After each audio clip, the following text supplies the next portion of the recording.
My name is Chase Burgess, and for my multi-module project for British literature, I decided I wanted to make a Spotify playlist. And I decided I wanted to incorporate all 4 women in power that we're covering this week. So I picked out 3 songs for each of them. We have, for Queen Mary I, we have Castle by Halsey. The meaning I interpreted from the song was about a rejection of patriarchy and pursuing power that you know you should get, and defying social expectations, which I feel like fits Queen Mary very well because she openly defied and refused to acknowledge her father's marriage. And regardless of social pressure, like, she could have been executed by him and he was considering arresting her, and she only really acknowledged him to gain power. And then there is Dancing with Your Ghost by Sasha Alexis Sloan. That song is about grief and missing somebody that you once loved dearly. And since Queen Mary I was described as very inconsolable after her mother's death, I figure that this song fits her and probably her emotions as she's thinking about her mother's death and healing from that.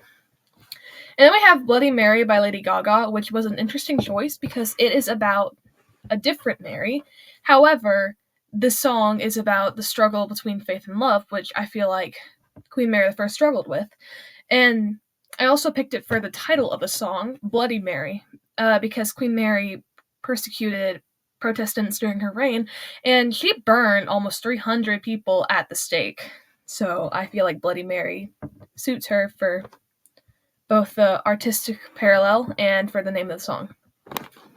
Next, we have Queen Mary of Scots. We have The Ballad of Queen Mary of Scots by Gravedigger, which is directly about Mary. I listened to it, very good song, and it tells a story of her monarchy, her conflicts she faced, and, her eventual downfall.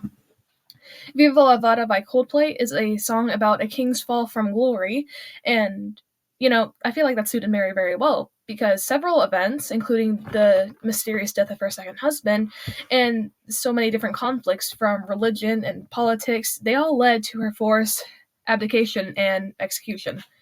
I Want to Break Free by Queen. That song is usually interpreted as escaping something limiting, which reminded me of Mary's time in isolation and captivity that she faced from both English and Scottish people.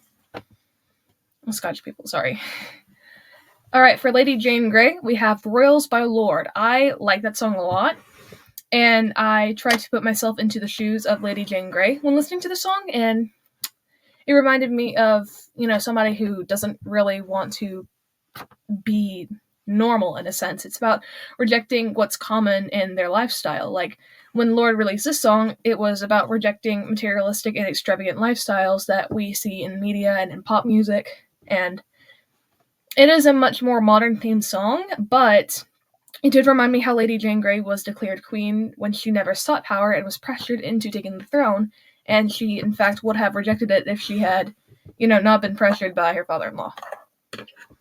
Everybody Wants to Rule the World by Tears for Fears is about how people seek control and power, which reminded me of how Lady Jane Grey was charged with high treason by Queen Mary I, right after she disposed of her.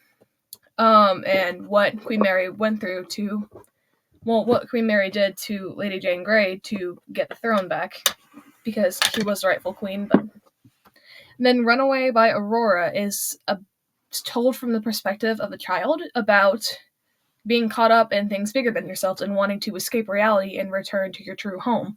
And Lady Jane Grey was caught up in forces bigger than herself. Like, when you think back on her life, she was 15 when she took the throne, if I remember correctly, and then 16 when she was executed. She was younger than I was. And she did her best to escape it. She did not want the throne. She resisted it, but was pressured into it, considering her father-in-law engineered her to take the throne instead of Queen Mary I. Then we have my favorite of the women. This one was really fun because I have gone through a couple other websites to look at Elizabeth I, and seems like a very independent lady. You have Witch by Devon Cole, which is about a woman being in total control of herself and doing what she wants and not letting people's perspectives of her change what she wants to do, which reminded me of Elizabeth because she was the Virgin Queen. She did not marry, she did not have children, and never let what people thought of her marital status define her as a queen, and she eventually won over the people and was seen as the maternal heart and symbolic heart, which we will get to in a minute. You Should See Me in a Crown by Billie Eilish is about independence and establishing dominance. And again, it reminded me of Elizabeth because she, like I said, was very independent and quickly won over her citizens, even the wary ones, with very crafted speeches and literature. And yeah, it just reminded me of her. And then Stand By You by Rachel Platten. I think that's how you say her last name. It's a song about standing by someone unconditionally, even when things are hard, which reminds me of Elizabeth and her vows to protect the people and to defend England, and how her citizens eventually reciprocated those, loyal feelings for her and saw her as the maternal heart and symbolic heart of England and adored her. So this is the actual Spotify playlist. I have it organized the same way I had my Google Doc organized, 12 songs on here. Right here, I have it set up to where you have where each of them are. You have Queen Mary, which is songs 1, 2, and 3. Queen Mary, Mary Queen of Scots, 4, 5, 6. Lady Jane Grey, 7, 8, 9. And then Elizabeth I, 10, 11, and 12. So that is my multi-module project. I hope you enjoyed it.